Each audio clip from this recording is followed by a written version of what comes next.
यदि आप भी सेकेंडरी स्कूल एग्जामिनेशन 2026 यानी आप भी क्लास 10th के विद्यार्थी है और आपका माध्यमिक परीक्षा जो है ना 2026 में होने वाले है, तो साइंस के पेपर देखने के लिए आप तैयार हो जाइए, क्योंकि मेरे पास आ गया है साइंस का वैसे मॉडल पेपर जिसे बनाने के लिए पूरे क्वेश्चन बैंक, उसके बाद मैं बता दूं जो है ना, उसके बाद में प्रीवियस ईयर का क्वेश्चन, उसके बाद में एनसीईआरटी का जो है ना साइंस के जो भी तीनों विषय होते हैं, फिजिक्स, केमिस्ट्री, बायो, उसके बाद में जितने इंपॉर्टेंट वीवीआई क्वेश्चन है उस सारे क्वेश्चन को मिला के यह इंपॉर्टेंट मॉडल पेपर तैयार किया गया है आप सभी के लिए। देख लीजिए यहाँ पे मॉडल पेपर किस प्रकार से बना है, बिल्कुल इसी तरह से एग्जाम में पेपर आपको ओरिजिनल पेपर मिलेगा। तो बिल्कुल जितने विद्यार्थी आप 10th के विद्यार्थी है और 10th का परीक्षा देने वाले हैं 2026 में, तो आप तैयार हो जाइए इस सारे क्वेश्चन को, इस सारे वीडियो को देखने के लिए। आप सभी को मैं बता दूं कि आप जब भी एग्जाम देने जाएंगे तो आपके पास ए से लेकर जे तक सेट कोड से साइंस का पेपर मिलेगा, जिसमें सभी में क्वेश्चन एक समान होते हैं, बस उसका क्वेश्चन नंबर अलग अलग होते हैं। और 80 वस्तुनिष्ठ प्रश्न, 30 लघु उत्तरीय प्रश्न, जिसके लिए 2 घंटे 45 मिनट का समय होगा। और यह टोटल पेपर 80 नंबर का होता है, 20 नंबर आपको प्रैक्टिकल से मिल जाता है। तो सबसे पहले आपके पास जब क्वेश्चन पेपर एच वाला हो या ए से जे तक का कोई क्वेश्चन हो, याद रखिएगा वहां सेक्शन ए जो खंड अ होगा वहां से वस्तुनिष्ठ प्रश्न आपके पास 1 से 80 मिलेगा, जिसमें 40 प्रश्नों का उत्तर आपको ओएमआर शीट में देना है, जिससे 40 अंक प्राप्त हो जाएगा। तो आइए जितने छात्र एवं छात्राएं मैट्रिक का परीक्षा 2026 में देने वाले हैं, इस वीडियो को अंत तक आप जरूर देख लीजिएगा। तो पहला प्रश्न है कि निम्न में कौन मनुष्य के आहार नाल में एक अवशोषी अंग है? तो मनुष्य के आहार नाल में अवशोषी अंग अपेंडिक्स होता है, ऑप्शन ए बिल्कुल इसका सही उत्तर हो जाएगा। अगला क्वेश्चन 2 नंबर कह रहा है कि शाकाहारी जीवों में छोटी आंत की लंबाई कितनी होती है? तो शाकाहारी जीव में छोटी आंत की लंबाई अधिक लंबी होती है, ऑप्शन सी बिल्कुल सही उत्तर हो जाएगा। 3 नंबर क्वेश्चन की ओर बढ़ते हैं। 3 नंबर क्वेश्चन कह रहा है, ध्यान से सुनेंगे, सारे क्वेश्चन को आप अंत तक देख लीजिएगा, क्योंकि इसमें जो भी प्रश्न बताया जा रहा है ना, उसमें से लगभग 40 से 50 प्रश्न आपको बोर्ड एग्जाम में देखने के लिए मिलेगा। चलिए 3 नंबर क्वेश्चन है कि छोटी आंत में पूर्ण रूप से पचा भोजन कहलाता है। तो छोटी रूप में पूर्ण रूप से जो भोजन पचता है ना, वो चाइल कहा जाता है। क्या कहलाता है? चाइल कहलाता है, ऑप्शन बी बिल्कुल सही उत्तर हो जाएगा। 4 नंबर क्वेश्चन है कि मूल रोमों के द्वारा जल का अवशोषण किस विधि द्वारा होता है? तो मूल रोमों के द्वारा जल का अवशोषण जो है ना प्रसरण विधि द्वारा होता है। 4 का ऑप्शन सी सही कर लीजिएगा। और जितने विद्यार्थी अभी इस क्लास को, इस वीडियो को देख रहे हैं बाबू, इस वीडियो को लाइक करिए, और यूट्यूब चैनल पे पहली बार आए हैं तो आप लोग सब्सक्राइब जरूर कर लीजिएगा बाबू, और अपने दोस्त के साथ शेयर कीजिए ताकि उन लोगों के पास भी ऐसा वीडियो पहुंच जाए। तो 5 नंबर क्वेश्चन आइए देखते हैं कि उच्च रक्तचाप की अवस्था को हम क्या कहते हैं? तो उच्च रक्तचाप की अवस्था को हाइपरटेंशन कहते हैं, जो ऑप्शन सी में दिया है बिल्कुल 100% सही उत्तर है। अगला क्वेश्चन 6 नंबर, तिलचट्टा में कितने जोड़े श्वास रंध्र पाए जाते हैं? तो तिलचट्टा में कुल मिलाकर 10 जोड़े जो होते हैं ना श्वास रंध्र पाए जाते हैं, ऑप्शन डी बिल्कुल इसका सही उत्तर हो जाएगा। अगला क्वेश्चन की ओर बढ़ते हैं। 7 नंबर क्वेश्चन कह रहा है कि हृदय में रक्त का प्रवाह होता है, हृदय में जो ब्लड होती है ना, खून होती है, उसका प्रवाह कहाँ होता है? तो याद रखिएगा हमेशा एक प्रश्न बाएं अलिंदा से बाएं निलय में और दाएं अलिंदा से दाएं निलय में, यानी ऑप्शन डी इसका बिल्कुल सही कर लीजिएगा। तो सारे क्वेश्चन एमबीबीआई क्वेश्चन है और हूबहू ऐसे ही आपको पेपर मिलेगा और सारे प्रश्न आपके पास इसी तरह के होंगे। तो 8 नंबर क्वेश्चन है कि रुधिर क्या है? बताइए। रुधिर एक प्रकार का संयोजी ऊतक है, ऑप्शन सी सही उत्तर कर लेना है। अगला क्वेश्चन देखिए 9 नंबर में कह रहा है कि विरंजक चूर्ण का रासायनिक सूत्र क्या होता है? तो विरंजक चूर्ण का रासायनिक सूत्र CaOCl2 होता है, ऑप्शन जो है ना डी बिल्कुल इसका सही उत्तर हो जाएगा, याद रखिएगा। अगला प्रश्न की ओर पढ़ते हैं। 10 नंबर प्रश्न कह रहा है, ध्यान से सुनेंगे, कि अम्ल राज्य में HCl और HNO3 का अनुपात क्या होना चाहिए? तो 3:1 होना चाहिए, ऑप्शन डी बिल्कुल सही उत्तर हो जाएगा। अगला क्वेश्चन 11 नंबर में क्या कर रहा है, खूब ध्यान से देखेंगे, PbOH किस प्रकार के लवण है?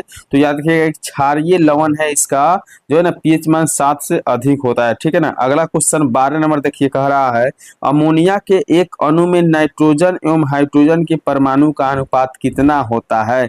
तो 1:3 होता है, याद रखेंगे, ऑप्शन ए बिल्कुल सही उत्तर हो जाएगा। तो आप में से जितने विद्यार्थी देख रहे हैं ना, सारे प्रश्नों को याद कर लीजिए और यही प्रश्न आपके बोर्ड एग्जाम 2026 में मिलेंगे। और देखिए इस वीडियो को आप दोबारा जरूर देख लीजिएगा ताकि रिवीजन हो जाए आपका सभी प्रश्नों का। तो निम्नलिखित में कौन सबसे अधिक अम्लीय ऑक्साइड है? तो सबसे अधिक अम्लीय ऑक्साइड यहाँ SO2 जो ऑप्शन डी में देख रहे हैं वही है SO2, याद रखिएगा।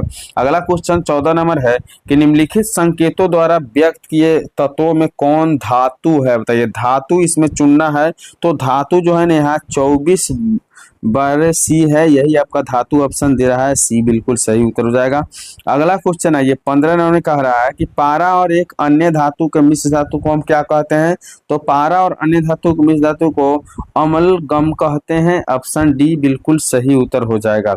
आइए बढ़ते हैं अगला क्वेश्चन की ओर। 16 नंबर क्वेश्चन में क्या कह रहा है, निम्नलिखित में कौन कार्बन का अपरूप होता है, तो कार्बन का अपरूप इनमें से सभी, जैसे हीरा, ग्रेफाइट, फ्लोरीन, तो ऑप्शन डी इसका बिल्कुल सही करिएगा। तो बिल्कुल अभी तक लाइक नहीं किए तो लाइक करिए, यूट्यूब चैनल पर पहली बार आए हैं तो सब्सक्राइब जरूर कीजिएगा बाबू। अगला क्वेश्चन 17 नंबर, कौन सी लेंस में वास्तविक एवं आभासी दोनों प्रकार के प्रतिबिंब बनते हैं, तो दोनों प्रकार के प्रतिबिंब के लिए हमें उत्तल लेंस की आवश्यकता होती है, ऑप्शन ए बिल्कुल इसका सही उत्तर हो जाएगा। अगला क्वेश्चन की ओर बढ़ते हैं। 28 नंबर क्वेश्चन है कि श्वेत प्रकाश में कितने रंग होते हैं, श्वेत प्रकाश में याद रखिएगा कि 7 रंग होते हैं, 7 रंगों से श्वेत प्रकाश बनता है और यह प्रिज्म से संभव होता है, ये भी याद रख लीजिएगा। अगला क्वेश्चन की ओर बढ़िए। 19 नंबर क्वेश्चन कह रहा है श्वेत प्रकाश का कौन सा रंग वर्ण किसी प्रिज्म से गुजरने के बाद कम झुकता है, तो 19 नंबर प्रश्न का सही उत्तर हो जाएगा ये लाल जो है ना सबसे कम झुकता है, ऑप्शन बी बिल्कुल इसका सही उत्तर होने वाला है। अगला क्वेश्चन की ओर बढ़ते हैं। 20 नंबर क्वेश्चन कह रहा है निम्न में कौन पुतली की साइज को नियंत्रित करता है, तो पुतली के साइज को परितारिका नियंत्रित करता है, ऑप्शन सी बिल्कुल इसका सही उत्तर हो जाएगा।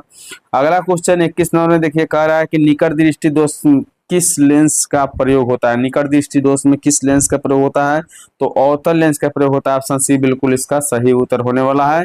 नेक्स्ट क्वेश्चन यानी अगला प्रश्न देख रहे हैं, दिया हुआ है कि निम्न में कौन सी कुंडली का प्रतिरोध ज्ञात करने का सूत्र है, तो कुंडली का प्रतिरोध ज्ञात करने के लिए सूत्र कौन सा है, तो R बराबर V बटा I, ऑप्शन बी बिल्कुल सही उत्तर हो जाएगा। चलिए बढ़ते हैं नेक्स्ट प्रश्न की ओर। दिया हुआ है 23 में प्रतिरोध का एसआई मात्रक होता है, तो ओम होता है, ऑप्शन डी बिल्कुल इसका सही उत्तर हो जाएगा।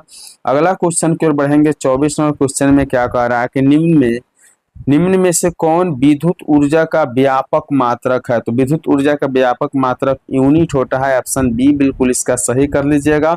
अगला क्वेश्चन को बढ़ते हैं 25 नंबर, हार्मोन जो किशोरों में यौनावस्था के लक्षणों को नियंत्रित करता है वह क्या कहलाता है, मतलब वह जो है हार्मोन किशोर अवस्था में यौनावस्था को लक्षणों को नियंत्रित करता है उसे हम कहते हैं कि ये टेस्टोस्टेरोन हार्मोन है, ऑप्शन सी बिल्कुल इसका सही उत्तर हो जाएगा।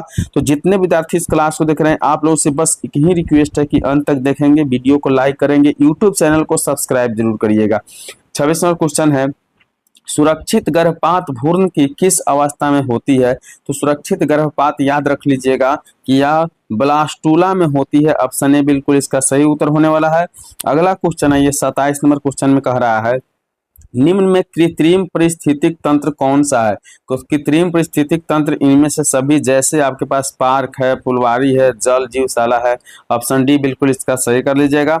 अगला प्रश्न की ओर बढ़ते हैं। दिया हुआ है कौन से पदार्थ का अपघटन पर्यावरण में नहीं हो सकता है, तो याद रखिए कि पर्यावरण में प्लास्टिक का नहीं होता है, जो ऑप्शन डी दिया है बिल्कुल सही उत्तर हो जाएगा। अगला क्वेश्चन देखिए 29 नंबर क्वेश्चन में कह रहा है कि सही आहार श्रृंखला कौन सा है बताना है, तो सही आहार श्रृंखला पहले घास होता है, फिर हिरन, फिर शेर, मतलब पहले घास होता है, घास को हिरन खाता है और हिरन को शेर खा जाता है, ऑप्शन सी बिल्कुल इसका सही उत्तर हो जाएगा।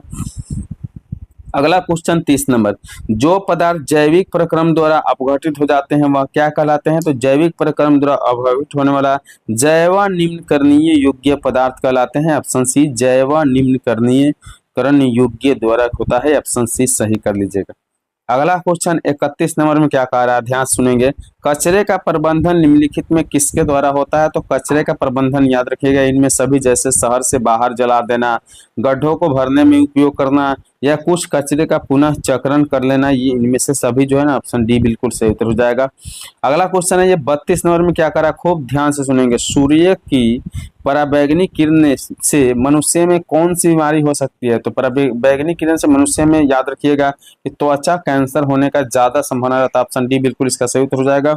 अगला क्वेश्चन 33 नंबर है कि टीचर आयोडीन विलयन बना होता है, तो टीचर आयोडीन विलयन किससे बना होता है, तो ये एथिल एल्कोहल में बना होता है, है ऑप्शन ए बिल्कुल इसका सही उत्तर हो जाएगा। तो बिल्कुल सभी कोई लाइक करिए बाबू, लाइक करिए, यूट्यूब चैनल को सब्सक्राइब जरूर कीजिएगा। अगला क्वेश्चन 34 नंबर कह रहा है कि CH3CH2 और CH2OH का IUPAC नाम क्या है बताइए। IUPAC नाम 1 प्रोपेनॉल होता है, ऑप्शन सी बिल्कुल सही उत्तर हो जाएगा। नेक्स्ट क्वेश्चन आपके सामने 35 नंबर, निम्नलिखित में कौन कमरे के ताप पर द्रवावस्था में होता है। तो कमरे के ताप पर द्रवावस्था में आपका एथेनॉल हो जाएगा, ऑप्शन ए बिल्कुल इसका सही उत्तर होगा। अगला क्वेश्चन की ओर बढ़ेंगे। क्वेश्चन नंबर 36 कह रहा है कि बेंजीन सांद्र सल्फ्यूरिक अम्ल जो होता है ना, उसकी उपस्थिति में नाइट्रिक अम्ल से अभिक्रिया करके क्या बना लेता है। तो याद रखिएगा, बहुत इंपॉर्टेंट क्वेश्चन है। सांद्र सल्फ्यूरिक अम्ल की उपस्थिति में नाइट्रिक अम्ल से अभिक्रिया करके क्या बनाता है, तो ये हमेशा बनाएगा नाइट्रोबेंजीन, जो ऑप्शन ए में बिल्कुल सही उत्तर दिया हुआ है। अगला क्वेश्चन 37 नंबर कह रहा है कि निम्न में से कौन यौगिक ईंधन के रूप में इस्तेमाल किया जाता है। तो ईंधन के रूप में इस्तेमाल किए जाने यौगिक यहाँ दो हो जाएंगे, एथेनॉल भी हो जाएंगे और उसके बाद में प्रोपेनॉल भी हो जाएंगे। ऑप्शन ए और बी दोनों सही होगा बाबू। चलिए नेक्स्ट क्वेश्चन की ओर बढ़ते हैं। 38 नंबर क्वेश्चन है, ध्यान से देखेंगे। निम्न में कौन सा समूह डोबरेनर त्रिक बनाता है। तो डोबरेनर त्रिक बनाने वाला यौगिक जो है ना CaSrBa, जो ऑप्शन सी दिया है बिल्कुल सही उत्तर हो जाएगा। अगला क्वेश्चन आइए, अगला क्वेश्चन 39 नंबर, ओजोन का आणविक सूत्र क्या होता है।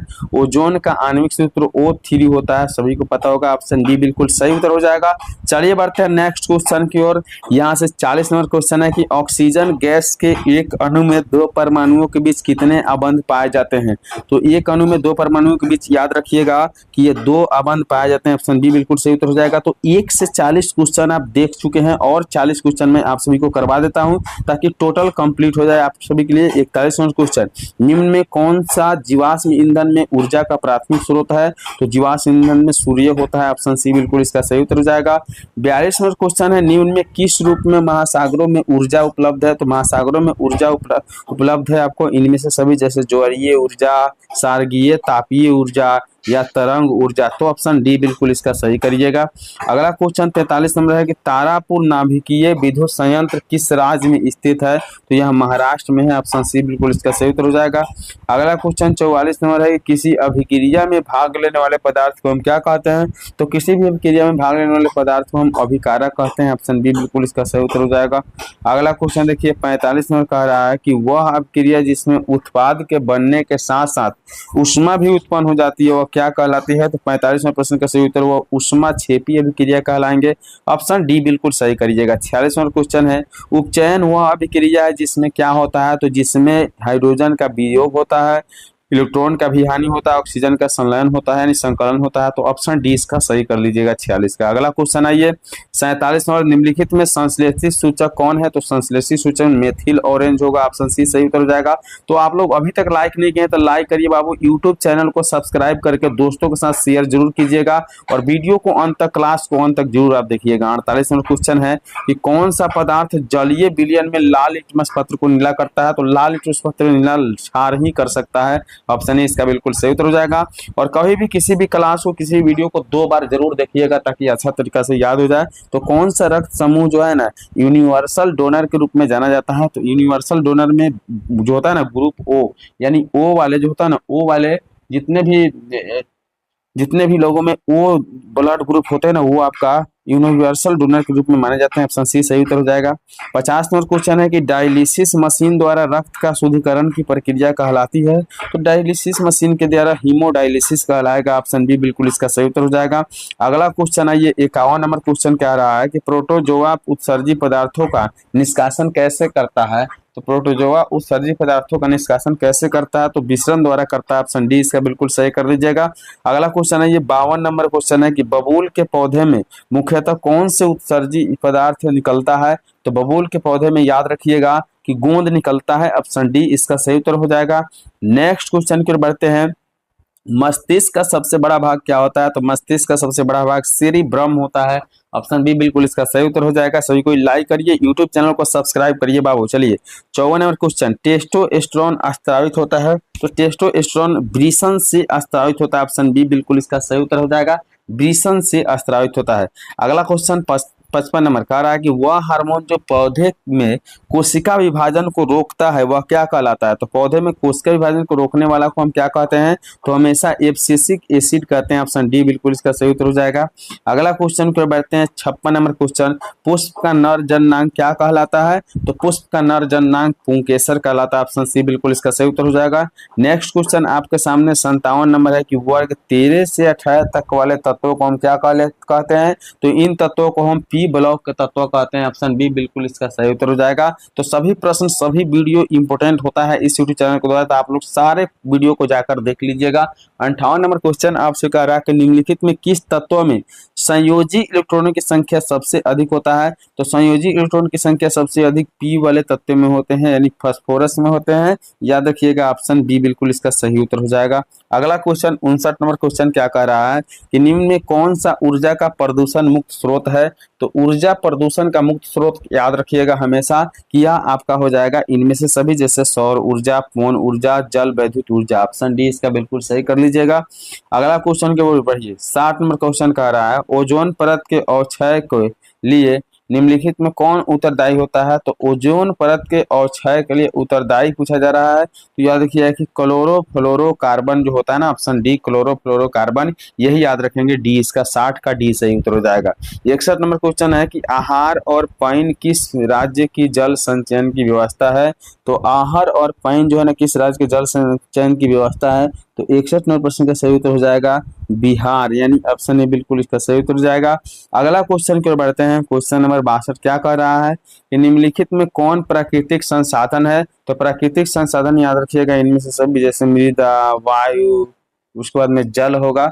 तो ऑप्शन डी बिल्कुल इसका सही कर लीजिएगा। अगला क्वेश्चन 63 नंबर देखिए, कह रहा है निम्नलिखित में वनों पर आधारित उद्योग कौन है।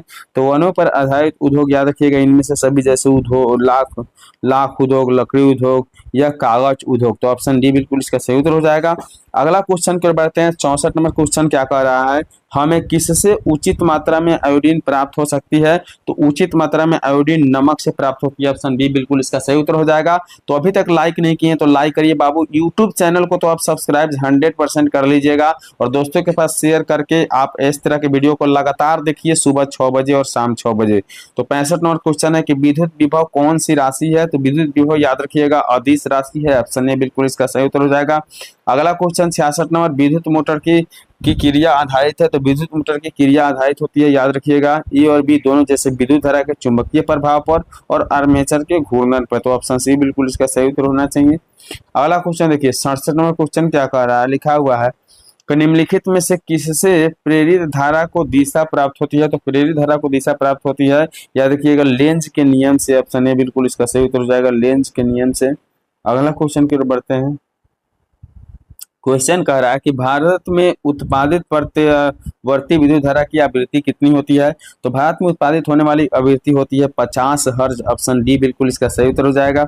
अगला क्वेश्चन 69 नंबर, लंबाई बढ़ने से तार का प्रतिरोध क्या होगा। तो लंबाई बढ़ने से तार का प्रतिरोध क्या हो जाता है, बहुत इंपॉर्टेंट क्वेश्चन पूछ रहा है। तो याद किया कि ये बढ़ता है। ऑप्शन बी बिल्कुल इसका सही उत्तर हो जाएगा।